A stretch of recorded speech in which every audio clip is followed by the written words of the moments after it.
Previously, in Invasion of the Body Squeezers Part 1, main character Jack Archer is the world's, or at least LA's, lone defense against the coming invasion. Jack is a little dweeb who spies on his creepy neighbor Mr. Fleshman, a secret government agent, and also possesses a meteorite that speaks to him. The voices warn Jack of a coming invasion, and before he can convince anybody of his ridiculous story, the meteorite hatches open like an egg, giving birth to a hideously deformed creature. Now, get ready for Invasion of the Body Squeezers Part 2. Welcome to the year 2000. Alright, are you ready for the epic conclusion to the first ever Goosebumps two-parter? Are you ready for an invasion not of Earth, but of Los Angeles? Are you ready to see a little dork ascend the ranks of heroes and become a full-fledged badass, crushing his enemies, watch as they are driven before him, and hear the lamentations of their women? You bet your sweet ass you are. This book was epic. There is so much going on in it that it would simply be too much to go over everything, so I'll just hit the high points. Last we left Jack, an alien had just hatched in his room and began lumbering toward him. Picking up in Book 2, Jack manages to escape the house and runs smack into his science teacher, Mr. Liss. Apparently, Mr. Liss followed Jack home because, well, Jack jumped out of a window and howled at the sky before taking off like a madman. The pair go back inside the house where they come face to face with the monster and Mr. Liss wants to hug it? Yes, the idiot science teacher sees the monster's outstretched arms and interprets that as a request for some brotherly love. Wrong move, Teach, because as soon as the alien wraps its gigantic arms around him, it digs itself into Mr. Liss and climbs up inside him like you would walk up some steps into an airplane. Jack goes to Mr. Liss and hilariously asks him if he's okay, and the teacher responds like an insect. I'm okay, Jack. This will be a giveaway for Jack going forward, as the aliens in their new human bodies will make that clicking sound. Oh, and green bubbles inflating from their ear holes.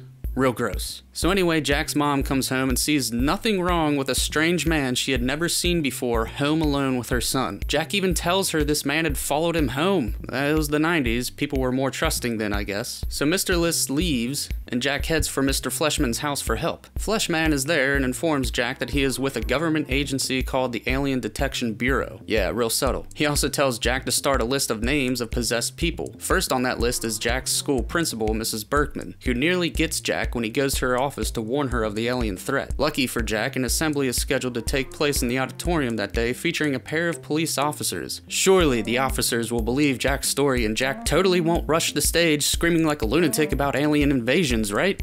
No, that's exactly what Jack did. So the officers get added to Jack's list, as do two of his closest friends. Jack makes it back home to find a classic Goosebumps red herring. The house is empty, and there are green puddles in the kitchen. End of chapter. The next chapter reveals that the green puddles were actually green jello, blobs and all. I guess we shouldn't be too surprised. This is the same Jack that got fooled by glasses with spring-loaded eyes after all. But it is here, boys and ghouls, nigh at the end of the second book of a two-book miniseries with the word invasion in the title, that the invasion finally begins. Alien eggs begin raining down from the sky, and soon the whole neighborhood is under siege. Jack watches as Mr. Fleshman, the supposed government agent, relaxes in front of his television set next door, so Jack bunkers down in the house and waits things out. The next morning, his mom and sister Billy return from the hospital where Billy had her tonsils taken out. Billy says she saw a blue alien, more on that later. Jack hops on a city bus to see his dad, who works at the deputy mayor's office. Along the way, he sees a lot more brotherly love, people hugging everywhere. How often do you see that kind of public display in LA, huh? Maybe an alien invasion is what that city needs. So Jack gets to his dad's office only to find his dad is infected as well. Defeated,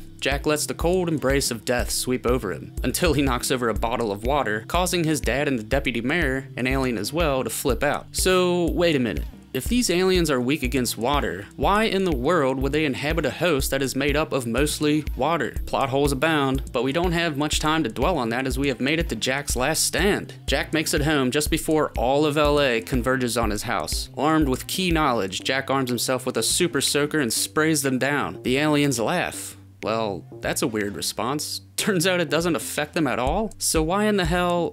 You know what, forget it. Jack is defeated, and here comes Mr. Fleshman to reveal that his name was a pun all along. He rips his man flesh off, and he is basically a brain with, I'm assuming, legs and a butthole for a mouth. Oh, and sparks fly from his body. I wish the TV show had adapted this story just to see what this costume would have looked like.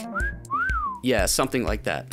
So Mr. Fleshman says he is the power source of the aliens, hence the sparks, and they invaded because they need new bodies to take back home to Earth? Whatever, because we are about to see Jack become a man. As Mr. Fleshman wraps its body around Jack, apparently the last normal human in Los Angeles, Jack has the idea to do to Mr. Fleshman what the aliens have been doing all along. Jack penetrates into the fleshy skin of the brainoid and rips Mr. Fleshman apart like a Viking warrior. Boom goes the power source, boom goes the invasion. Earth, or at least LA, is saved.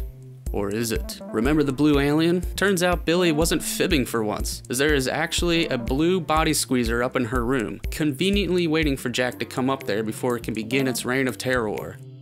Amazing. For more reviews, be sure to leave a like and subscribe to the channel. Hit the bell icon to be notified when new videos go live. Thanks for watching.